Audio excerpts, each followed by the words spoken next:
ஒரு நாளைக்கு 3 டைம்ஸ் வந்து 3 o'clock ஆகும் அப்படின்னு சொன்னவங்களாம் நம்ப முடியுமா? பட் இன்னைக்கு ஆச்சுங்க.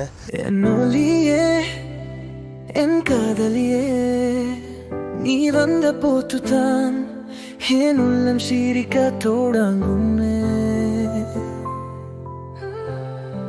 Hi guys, welcome back to our channel. So ரொம்ப நாள் கழிச்சு ஒரு வீடியோ. ஸோ லாட்வியாவில் பார்த்தீங்கன்னா இப்போ வந்து ஆட்டம் ஸ்டார்ட் ஆகிடுச்சு.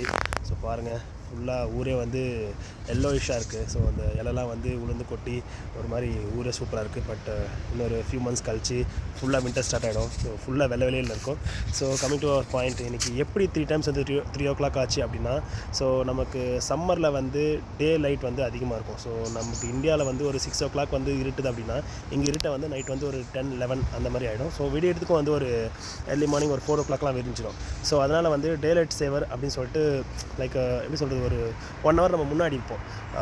ஸோ யூஸ்வலாக வந்து நமக்கு 3.5 hours வந்து டிஃப்ரென்ஸ் இருக்கும் இந்தியாவுக்கும் நமக்கும், அந்த டைம் டிஃப்ரென்ஸ். ஸோ சம்மர் டைமில் வந்து 2.5 hours மட்டும்தான் இருக்கும். ஸோ 1 hour முன்னாடியே நமக்கு வந்து சீக்கிரமாக விடியதுனால 1 hour முன்னாடியே நம்ம போயிடுவோம். ஸோ டே லைட் சேவர் அப்படின்னு சொல்லிட்டு ஒன்று லைக் ஆன் ஆகும். நம்மளோட டைமிங்ஸ் எல்லாமே வந்து மாறும். இப்போ வந்து சம்மர் முடிஞ்சிட்டு ஃபுல்லாக ஆட்டம் ஸ்டார்ட் ஆகுது அப்படின்றதுனால இன்றைக்கி ஏர்லி மார்னிங் ஒரு 3 o'clock, அரௌண்ட் 3 o'clock வந்து என்ன ஆச்சுன்னா டே லைட் சேவர் வந்து ஆஃப் ஆச்சு. ஸோ லைக் எப்படி சொல்கிறது, 3 o'clockலேருந்து 4 o'clock போனதுக்கப்புறம் அகைன் நம்ம 3 o'clock போய்ட்டோம். ஸோ அதனால் இன்றைக்கி வந்து த்ரீ டைம்ஸ் வந்து 3 o'clock ஆச்சு. மார்னிங் 3 o'clock, அதுக்கப்புறம் ஆஃப்டர்நூன் 3 o'clock, அதுக்கப்புறம் மறுபடியும் இன்றைக்கி மார்னிங் ஒரு 3 o'clock. ஸோ அதனால் 3 o'clock அதுதான் நான் சொல்ல வந்தேன். அண்டு கடுப்பான விஷயம் என்னன்னு பார்த்தீங்கன்னா, இன்றைக்கி யூஸ்வலாக ஷிஃப்ட் வந்து 12 hours.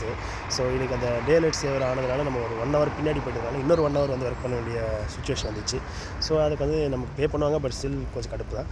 ஸோ அடுத்து வர 6 months வந்து நமக்கும் இந்தியாவுக்கு வந்து ஒரு 3.5 hours டிஃப்ரென்ஸ் இருக்கும். அண்டு ஃபுல்லாக ஸ்னோ. ஸோ ஆட்டம் கூட ஓகே தான், கொஞ்சம் நல்லா இருக்கும். அது பாருங்கள், ஊரில் வந்து சூப்பராக இருக்கும். பட் அதுக்கப்புறம் ஆட்டம் முடிஞ்சதுக்கப்புறம் வின்டர் ஸ்டார்ட் ஆகும் பாருங்கள், அப்போ தான் ஸ்னோ வந்து கொஞ்சம் அதிகமாக இருக்கும். பார்ப்போம், இதுக்கப்புறம் வின்டரில் நிறைய ஈவெண்ட்ஸ்லாம் நடக்கும் இங்கே, அதெல்லாம் பார்த்து நம்ம ஃபைட் பண்ண வேண்டியதான். So under then next video guys, bye bye, see you.